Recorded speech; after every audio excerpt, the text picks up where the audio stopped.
Our story begins on a Monday afternoon, May of 2017. We see a normal neighborhood in the suburbs of Charlotte, North Carolina. Nothing out of the ordinary or bizarre. We then cut to the basement where we see a woman giving a tour. And it's the strangest things, fellas. This winter the entire house felt like the furnace was on overdrive, but when I came looking it was as quiet as a dormouse. Wouldn't you know? And there'll be these strange rumbling noises that reverberate at odd hours of the night. It's like, oh my god, is it an earthquake? Is it the HVAC system acting up again? I swear the entire house shudders like nobody's business. We then see who she's talking to. The Bushwackers. Lee Suchek, Lucas Suwon, and JJ Armstrong look around as Mrs. Whitaker explains what's been going on. So, I was wondering if y'all could look into it and see what's causing all this. I heard Mrs. Tam say that the same thing happened at her house last Christmas. And would you know, she told me that when her house shuddered, there was this huge heat wave. Lee looks quizzically around, somewhat incredulous at the task he's been given. Huh. Odd. Now, it was late December when it dips into the 30s at night. It was actually a welcome. But now it's getting warm outside and more people are experiencing the same thing. I figured it's worthwhile to call in the experts. The Bushwhackers nod and force rigid grins.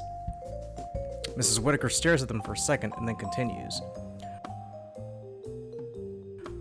Well, anyway, what do y'all think? Sounds like a faulty system in the house, Mrs. Whitaker.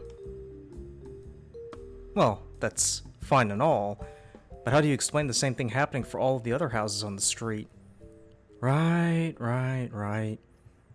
And it's not like the HVAC systems were all installed at the same time. You're absolutely right. Could be critters. You know they scurry into people's houses when it's cold outside. And cause the entire house to shudder like it was an earthquake. They clogged up the system, putting a lot of stress on it, and it was trying to compensate. They all stare at him incredulously. What? It could happen. Don't mind him, he just started training last week. We'll take a look at it, Mrs. Whitaker. Why, thanks. I'll leave you boys to it. Can I get y'all anything? Nope. We're good. Thank you, though. As she leaves, Lee looks around the basement. Well, gents, what do we think? Luke peers closely at the masonry before looking at the pipes. The others just watch apprehensively. He then turns around to address them in a somewhat dramatic fashion. The house was built circa 1972, so stands to reason the plumbing's the same age as the house. Yep. He walks over to the furnace and inspects it. It's cold. Hasn't been in use since February, Suchek. Yeah, dude, I get it. But she said the neighbors experienced extreme heat and the house shaking like it was in SoCal. Didn't she also say when she checked afterwards the furnace wasn't on? Exactly. Luca, what are you doing? He sees Lucas stamping his foot in the middle of the basement. The rest of the basement sounds dense, but he comes to a particular spot that sounds hollow when he stomps on it. He pulls back a rug to reveal a trap door. They walk over and look down before looking at each other. What the hell? Wonder what it's doing here. Never mind that, I wonder where it leads. He throws the trapdoor open and begins to climb down, followed by the others. They find themselves in a long, narrow passage with small bulbs dangling on the side. As they crouch and scurry along, they hear crunching noises and look to see they're stepping on animal bones. JJ makes a face. Jeez, wonder how long all this has been down here. Really? That's what you're thinking? The fact that there are countless of animal carcasses covering the floor of this tunnel doesn't freak you out? Nope. Guys! They emerge from the tunnel into a vast chamber with a strange light emanating from the top. They discover they're standing on a ledge when they peer down to see what looks like a bottomless pit. There's a deafening silence that pierces into the souls of the terrible trio. The silence seems to last forever when it is broken by the sound of something dropping. They look around, and, to their horror, they see human remains covering the floor of the ledge. Oh my god. What have we stepped into here? As if in response, there's a low growl emanating from the chasm below. They look around to see what could have caused it. Luca walks over to the rim and looks down, and he feels a slight gust. Huh. Anyone else feel that? The others sheepishly shake their heads. The breeze grows stronger and the bones littering the floor begin to lift from the ground and slowly form into a funnel.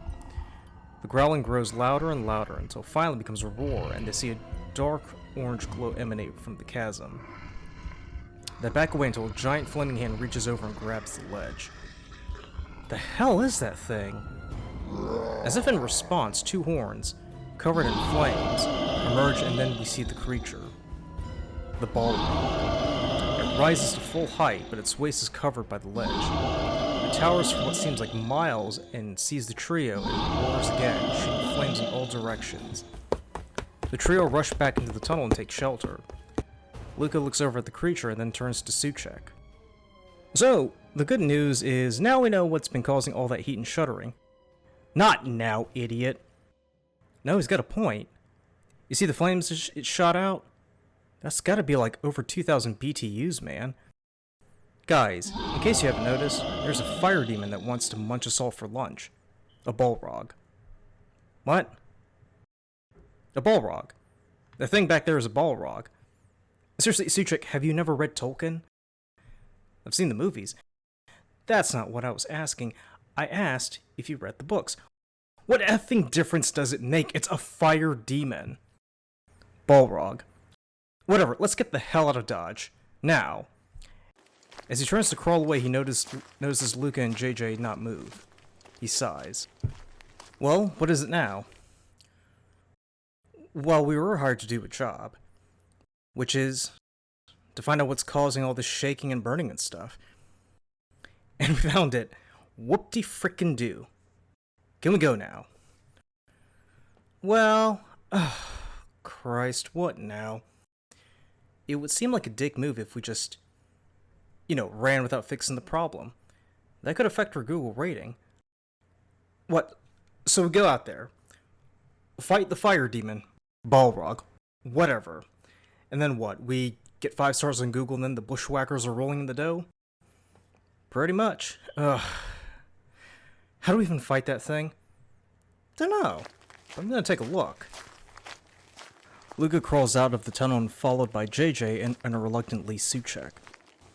They see the creature has vanished and look around perplexed. Before they can say anything, they see fire rain down and they look up to see the balrog hovering over them. It lets out another roar and flies down. The trio scurry back into the tunnel as it dives down and destroys the ledge. Back in the tunnel, Luca looks at Lee. Find anything, Einstein? Well, this is just a theory, but maybe we can snuff it out with some baking soda. Lee stares at him, appalled at the suggestion just made. I'm sorry, what? Sodium bicarbonate, or baking soda. I saw on a YouTube video a few weeks ago where they used it to put out a bushfire. I figured we could use baking soda on that balrog, maybe it'll just weaken it. And then, what, we kill it? Oh, don't be so naive. It can't kill that thing, it's an elemental. It's been around for eons. If we can weaken it, then we can get some concrete and pour into the chasm and maybe it'll bring some peace to the neighborhood. Lee stares incredulously at Luca. So, be a good boy and go and ask Mrs. Whitaker for some baking soda. What, 1,800 kilos? Don't be fatuous, Suchek. A box will do just fine. Lee again stares at Luca before going off. It cuts to him in the kitchen where he talks to Mrs. Whitaker. Hi, so... can we borrow some baking soda? Sure, but why do you need baking soda? Well, my colleagues found the source of all this ruckus, and they reckon a box of baking soda will put this right. And I was like, okay then. And here I am. Mrs. Whitaker stares at him, but complies. Back in the chamber, the balrog tears into the earth, roaring as it shoots flames into crevices. Luca and JJ take cover behind a boulder. JJ looks over at the monster as it looks around for the two. So, how do you plan on getting baking soda onto that thing? I'm gonna mix it in some water, and then make it drink the concoction. How? Details, JJ, details. There's an awkward silence. You have no idea, do you? Now, JJ, I am offended. Guys! Lee screws in with a box of baking soda. Luca grabs it and kneels down. Lee stares at him.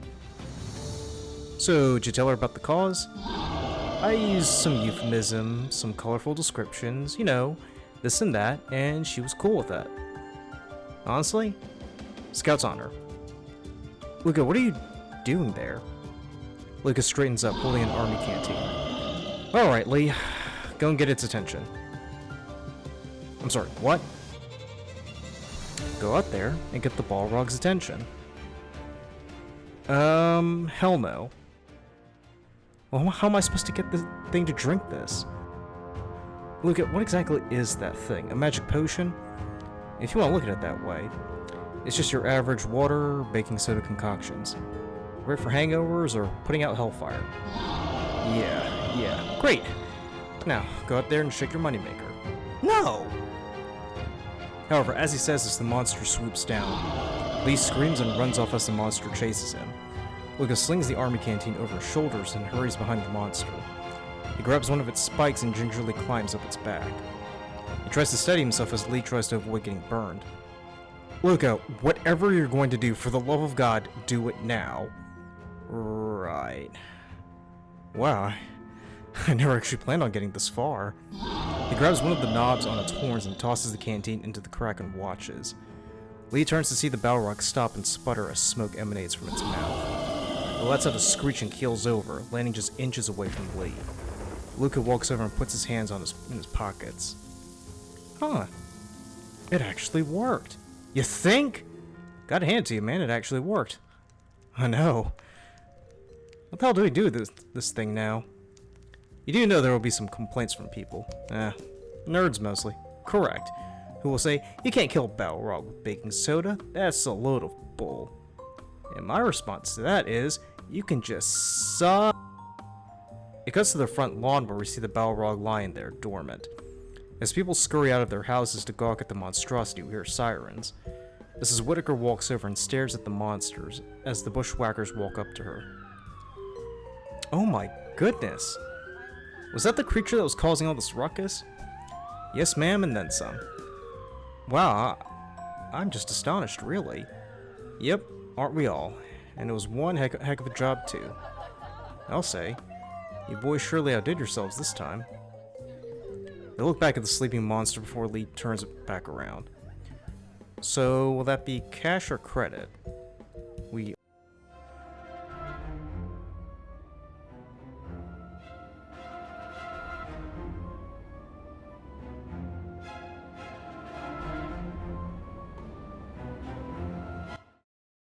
Our story begins with an opening shot of the mountains. We cut to a busy street in Asheville at a crowded bar, and inside we see JJ enjoying a drink with a rather tall, red-headed woman wearing all sorts of talismans and amulets, looking a bit like a hippie from the Haight-Ashbury period. Oh, JJ, I've had such a great time with you. You're everything that a girl's dreamed of. Well, you know me, I'm just an old-fashioned romantic. I'll say. She leans forward. And in so many ways, too. JJ smiles and looks away, blushing as she says this. Clara leans back and laughs. Little John blushing like a June bride. Well, I think this relationship's just gotten more interesting. How about we make it weird? JJ looks up. Weird? Clara licks her lips and JJ grins at the prospect. The next morning we see JJ lying in bed. He has a rather idiotic grin on his face as he scratches his belly. Clara is lying next to him with a blanket covering her torso. She opens her eyes and smiles. Hey. Hey. She sits up holding the blanket close to her chest. So, I was thinking, we can get breakfast over at High Five, maybe check out a few thrift shops. I saw a leather moto jacket that would suit you just fine. Yeah, I'm all about that. As he says this, he proceeds to get dressed. He hears his phone ping and he looks at it. He jumps up and puts on his shirt as Clara looks up, slightly concerned. What's up? So, something came up in Charlotte and I gotta get back. Right now? Yeah, it's this startup I co-founded with two guys. Apparently they can't go 2 minutes without something weird happening and I need to be there so they don't get killed. He finishes putting on his shoes. Or each other for that matter. Oh, okay. Well, text me? Yeah, of course. I pinky swear. I'm gonna hold you to it. Otherwise, you're gonna get it. JJ grins and leaves the bedroom. Clara slumps down on the bed and looks at the ceiling. Like, big. Really big. JJ runs into Lee's apartment to see Luca and Lee kneeling at the coffee table in a board game. From the looks and smells, it appears they haven't moved for some time. JJ, looking a bit confused, walks over. Hello? Lee looks up and turns to JJ. Oh, thank God. You're here. Hey, Baldy. What? JJ's here, so we need you to settle something. Okay, what is it? So, we're playing Conquest, this board game here. Well, let me set the context for you here. I came over to Lee's apartment because I had this idea of charging an extra $100 for us to kill anything that's 50 meters or bigger. Wait, why 50 meters? That's such an arbitrary number. Remember the Carolina Ghost Worm? Anyway, given that we had to do during that adventure, it was all you. Right. Anyway, as I was saying, I was going to tell Lee about our idea when the power went out. He was going to show me this latest copy of This Mortal Coil. What's that? It's a new game from Japan. It's kind of like Dark Souls, really. Isn't it basically Dark Souls but with a different name? Yeah, pretty much. Anyway, we were sitting there chatting about random things. Not random things, though. It was mainly about movies. Fine, about movies. And then Luca looks at my shelf and sees Conquest and says, "Oh wow, I haven't seen this game since 1892. 1996. We're only 2 years apart." Okay, why did you text me? You sent me an urgent text message while I was meeting up with friends in Asheville, and I came here to see what it was. Wait, is it the Carolina Ghost Worm? More dust bunnies. Did an octopus swallow uranium and is now attacking city center? Lee and Luca exchange quizzical looks. No, dude, we just need you to settle something. What? Well, I'm the Emperor of France. What a shock. Shut up. And he's the king of the Poland-Lithuanian Commonwealth. Now, we've been involved in this intense campaign for nearly 48 hours, and where we're pretty much carved up most of Europe, except for this bit here near the Carpathians, which is currently disputed between our two respective empires. Okay. And? Well, do I have the right to annex Bulgaria? Because Suchek here says that Bulgaria falls within his sphere of influence, and I should just stick to this side of the Rhine. As you should, you cheese-eating, snow-guzzling, frog-licking heathen. We're both Catholic countries, numbnuts. If anyone's a heathen, it's you with your Leshies, Baba Yagas, and Strigoi. Joke's on you, idiot, that's Russian, Czech, and Greek. They're all the same. You want to say that again? JJ, can you say that?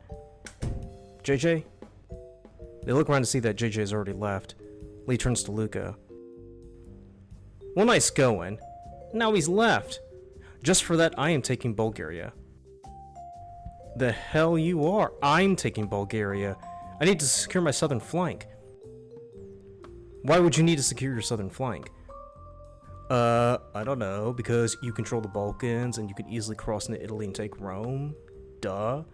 We all know if you get crowned in Rome by the Pope, then you are effectively Emperor of the West. That title hasn't been used since the 10th century and you know it. Meanwhile, at JJ's apartment, he walks into his room and sits down. Idiots. Seriously, how the hell did I get tangled up with those two?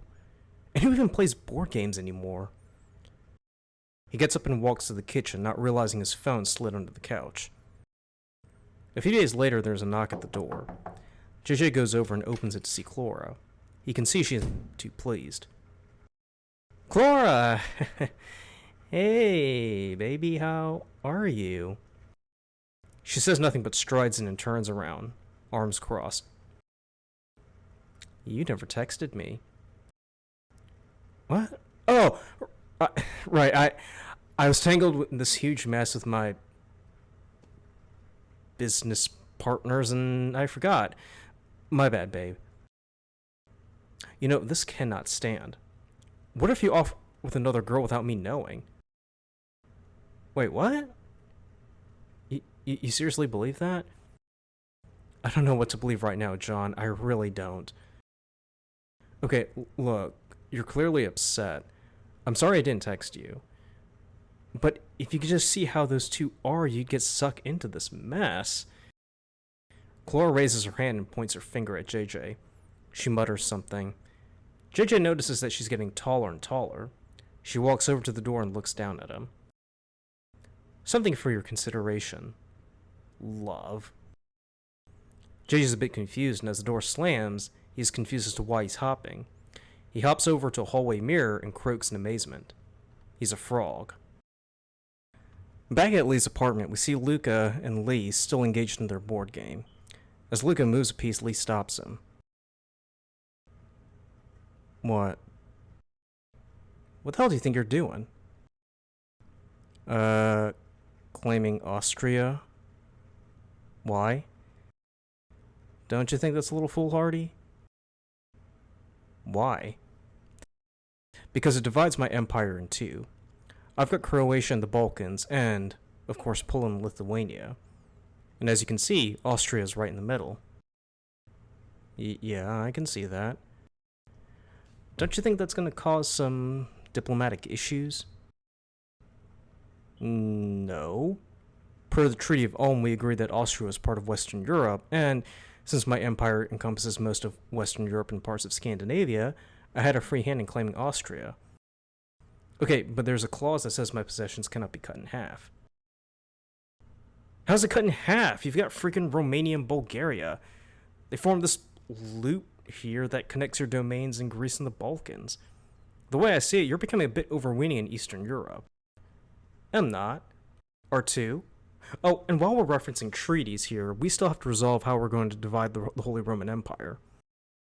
Former Holy Roman Empire? Fine, the former Holy Roman Empire. We were to hold a conference in the city of Leipzig to discuss who gets which states in Germany. Well, it's easy. I get the eastern half and you get the western half. And what? You're trying to isolate Austria, aren't you? As they argue, JJ is trying to enter the apartment by leaping into the window, but he continuously falls into the bushes. He finally manages to break through the glass, but Lee and Luca are so engrossed in petty geopolitics that they fail to notice anything.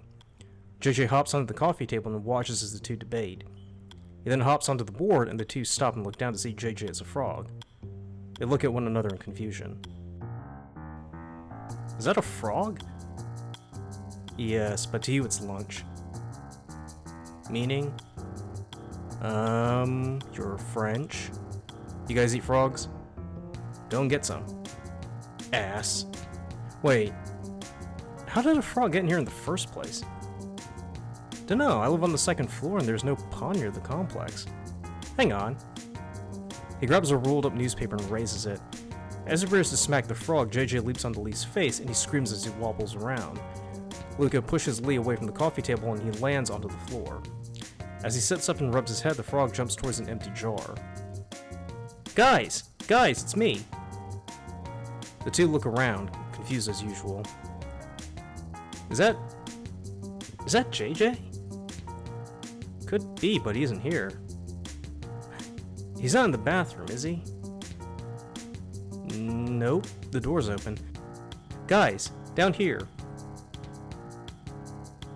Guys, down here.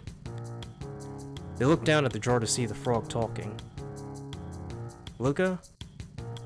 Yeah? That frog sounds a lot like JJ. So it would seem. Guys, it's me. I've been turned into a frog.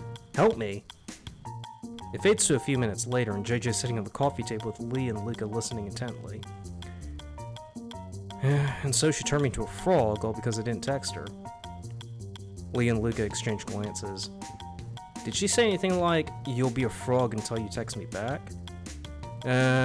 No, she just left and that was it. Lee looks warily at Luca, who's flipping through his phone. Any ideas? Well, we could try JJ's idea. My phone's at my place. Damn. Do you know where Clara is? Maybe we can confront her. Suppose she turns us into frogs too. Luca produces a pocket mirror and Lee groans. She isn't like Medusa, dude. Fine, we can kill her. We're not going to kill her. Jesus, why do all of your solutions end up with "let's whack 'em"? Alright, smart guy, what's your solution? We find this Clara and make her tell us how to reverse the spell. And how are you going to do that? Ask nicely? Witches aren't known for their sweet disposition. Well, we're not killing her, that's for sure.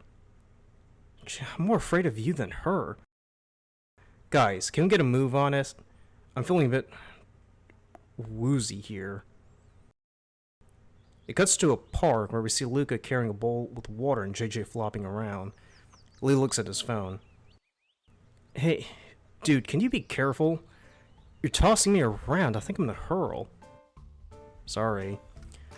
So, she just posted on Twitter she's gonna be at the park for a nature walk in like 5 minutes. Isn't it amazing how technology just makes these searches a lot shorter?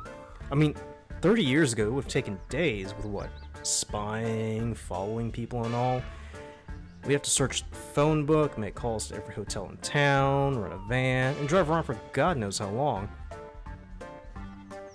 You mean back in the 90s? Yes. Well, she should be coming around by any moment, so we should get ready. Cool. So we hide in the bushes and then grab her as she walks by. Really? JJ? He taps on the tank. He doesn't open his eyes but groans. I'll try anything at this point just to be a normal guy again. Cool, but Lee's gonna grab her. Why me? Luca holds up the bowl with the sick JJ floating around. Lee groans. It cuts to a party walking by, and we see Clara looking at her phone. Suddenly, Lee grabs her and drags her into the bushes. It cuts to a clearing where she's confronted by Lee and Luca with JJ floating in the bowl. What is this? What are you two, perverts? 3. There's 3 of us. But we're not perverts. Oh, okay, so you're just a bunch of effing weirdos who grab people at the park. No. Look, earlier today you turned our friend into a frog. We'd like you to turn him back into a man. And why should I? Because we'll turn you into the cops? Clara laughs incredulously. God, Lee, you suck at this. Hey, witchy woman. If you don't, I'll shove this frog so far down your throat, it'll be apt to say, "Oh, she's got a frog in her throat." He grabs an unconscious JJ from the bowl and holds him up. Clara's eyes widen. I'd better do as he says. He pretty much follows up on whatever he says. Fine. Give me the frog. She lays the frog on the ground and mutters something. There's a flash and we see JJ lying on the ground. He spits out water and sits up and Clara crosses her arms. There, I did it. Can I go now? Hang on, hang on. You turned me into a frog without so much as a thought, and now you're just gonna walk off like nothing's happened? Yeah. Because there is nothing. Nothing. At all. So long, asshole. As she leaves, JJ looks crestfallen. Lee and Luca walk over to him.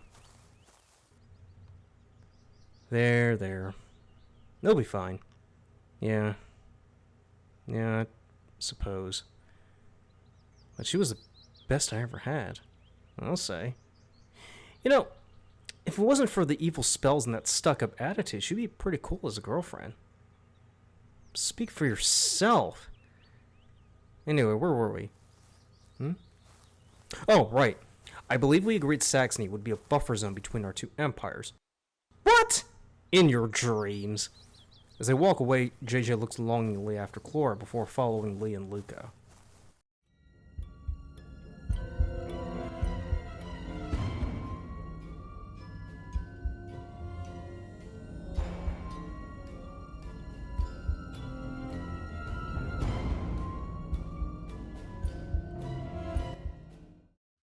Our story begins in Lee's apartment. We see the Bushwackers seated around the dining room table, with Lee standing up. Gentlemen, welcome to the first board meeting of the Bushwackers Limited Liability Corporation. Present are CEO and CFO Lee Suchek here. Luca and JJ roll their eyes. Head of Market Research Luca Suwan, and Human Resources and Payroll Director John Armstrong Jr. Why are we doing this?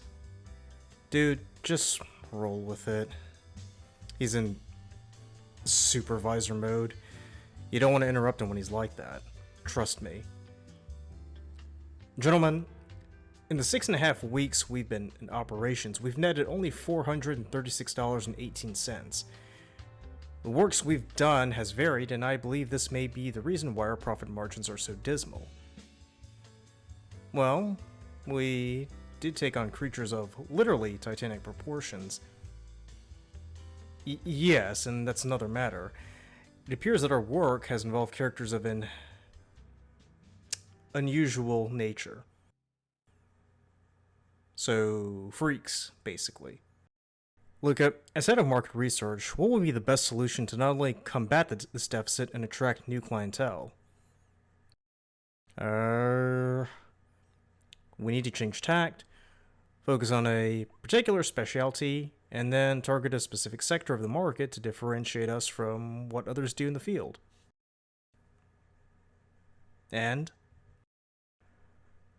not to focus on outlandish services such as private investigation or mercenary work. Thank you. And now, the head of human resources. What? What is your input?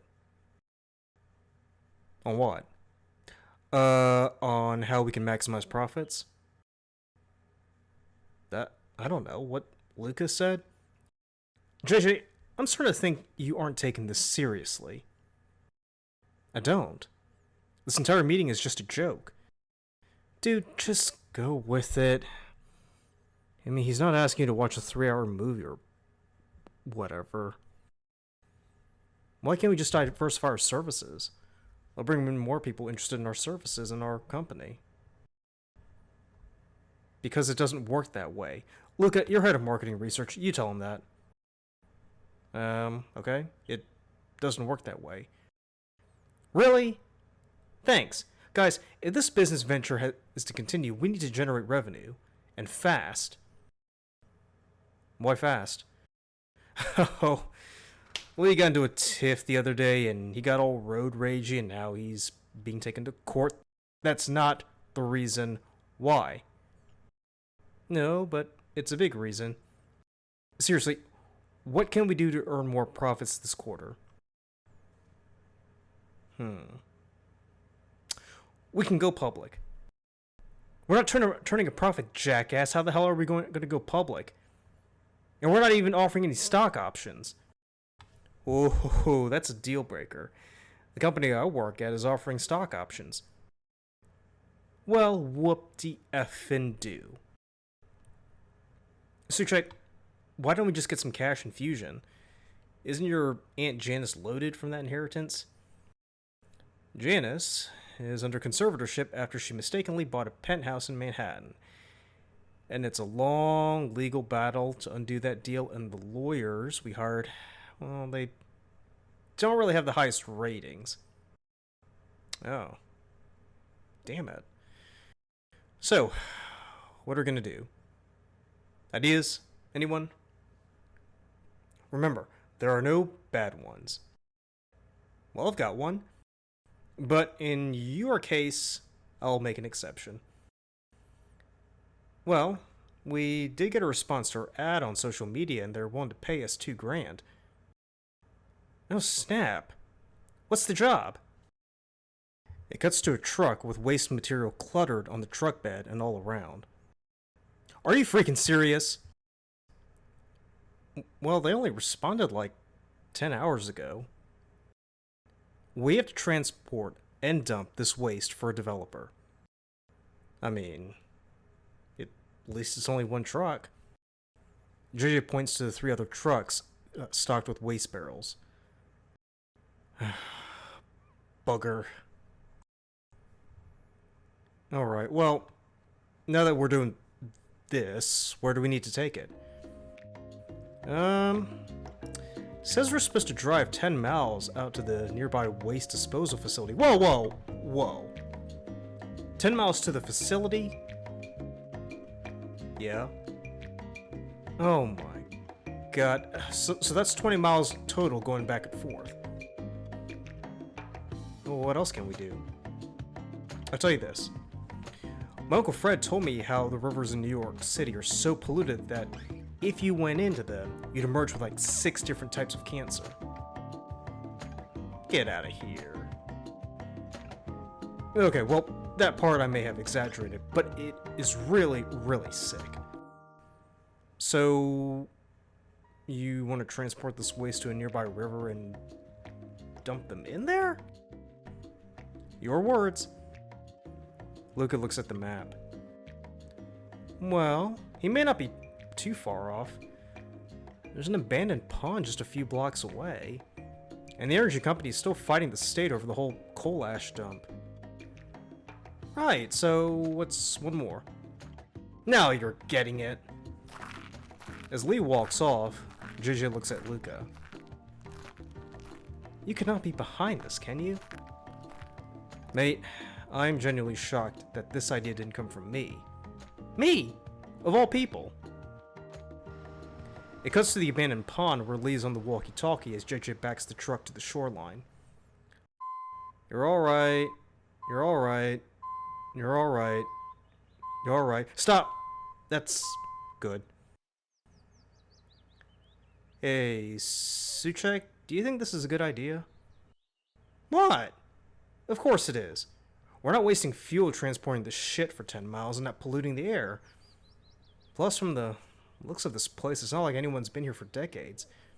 And by the time this place does get developed and this shit does hit the fan, we'll either have moved away or be dead. Oh, okay, I see. Plus, you remember in science class how they always said the government buries nuclear waste out in the desert? Well, this is pretty close to being a desert out here. Yeah, but we haven't got a concrete bunker to store all this. Details, details. Alright, JJ, unload it. The bed tilts forward and we see the barrels topple into the pond. A few sink to the bottom, but the rest just sit there. Huh. Guess the pond was a lot smaller than we thought. It has been bone dry for the past few weeks thanks to the drought. JJ walks over and looks at the pond before turning to the other two. I can see the barrels. Yeah, JJ, we can all see the barrels. Hey, the other side of the pond looks pretty deep. Really? How can you tell? Lee hurls a stone and it drops. Satisfied? Barely. Good. Just 3 more trips, right? As they leave, we see the waste products slowly ooze forward. We see someone walk over to the dock. Woo! what a fine day to be out for a swim. He then jumps into the water as the wastewater slowly pools under the dock. A few hours later, the Bushwackers have completed the last of their waste product dump. As they roll the last of the barrels into the pond, they watch it sink. See? Told you it was deep. I think that's 10, 12, maybe 14 feet deep. I never would have guessed. There's a pinging noise. JJ looks at his phone. Did the money hit our account? Yep. Gents, we are in business. You know, we ought to try the new Korean restaurant. I heard I got great reviews on Yelp. I can go for some Korean food. Me too. So long as there isn't a tank with a live octopus in it. As they get into the truck and drive off, we see a figure emerge from the water. Its eyes glowing red. It snarls and then lumbers towards the shoreline. A few hours later at the Korean restaurant, the terrible trio stumble onto the parking lot, laughing. We see the same figure lurking behind a tree, watching them. It leaves behind claw marks as it stalks towards the Bushwackers. So, just to get this straight, you said you'd eat a tire for 40 bucks. Well, not an entire tire, just a small slice, like yay big. Think of those beef jerkies they sold in jars at the drugstore way back in the day. And I said 400. Damn. How much have you had to drink? As the other two stumble away, Lee tries to fumble with his keys when he hears a snarl. He turns around and screams as a hand reaches out for him. A few days later, Luca and JJ are walking in an abandoned lot. Why did Lee text us to meet him here? Maybe there's another gig? Really? In an empty lot? What are we doing exactly? Digging for oil? Well, you never know. They hear a ping. Meet me down by the creek. We have to clear some debris. He's playing it pretty close to the chest, isn't he? Oh, that's Suchek for you in a nutshell. Come on. As they scramble down the embankment, they pick through the bramble, rocks, and debris. Suddenly there's a snarl and JJ yelps before vanishing. Luca turns around to see JJ has vanished. Really? Oh, God, now is not the time for hide and seek. He turns around to see a giant, gaunt figure with wrinkly skin and multicolored eyes. It snarls as it holds JJ with one arm. My, you're a big boy. The creature snarls and tries to swipe at him, but he ducks. He grabs a cinder block and hurls it at the creature's head, dropping JJ. The two scramble up the embankment as the creature again snarls and climbs on all fours. The two proceed to pelt it with debris when the creature stands up, dwarfing the two. Hey, JJ? Yeah? How's about we split? You go left and I'll go right? Somehow I don't think that's gonna do anything. What? Pessimist? Enough! The two look shocked. Oh! You speak English. What'd you think he'd speak? Russian? Well, maybe, you never know. The creature hunches down, looking at them. You are the ones who dumped the waste in the pond the other day. Luca and JJ exchange nervous looks. Weren't you? God, yes! Yes, it was us. Way to be cool, JJ. I happened to be swimming in the pond when you dumped the waste material into it. When I emerged, I was transformed. No longer the man I was. I sought vengeance for what you dolts did. What the hell was in that wastewater? Well, never mind that. He called us dolts. Who says that anymore? The creature snarls and raises its claws. The two get out of the way as it chases him across the lot.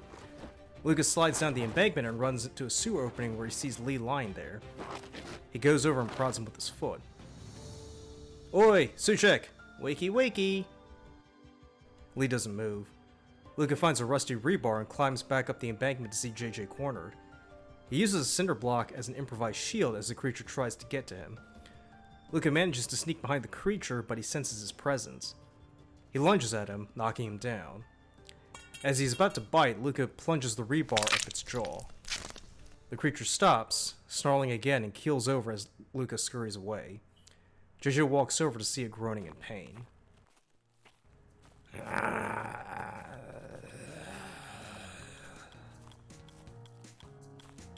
Wow, I kind of feel sorry for the guy, you know? You somehow can't help but feel a bit responsible. A bit. We were entirely responsible for creating and then killing it. Well, maybe the killing part. A bright green substance oozes out of the creature, which then proceeds to burn on the pavement. They hear a noise and turn to see Suchek covered in excrement. He looks around and flicks the muck away. What the hell happened? Why did I wake up in the sewer? I think you got drunk, stumbled around, and fell asleep in the closest shelter you could find. JJ, I can see the monster right behind you. I'm assuming that thing had something to do with me waking up in shit. Yes? God. I really hope this doesn't become a common occurrence.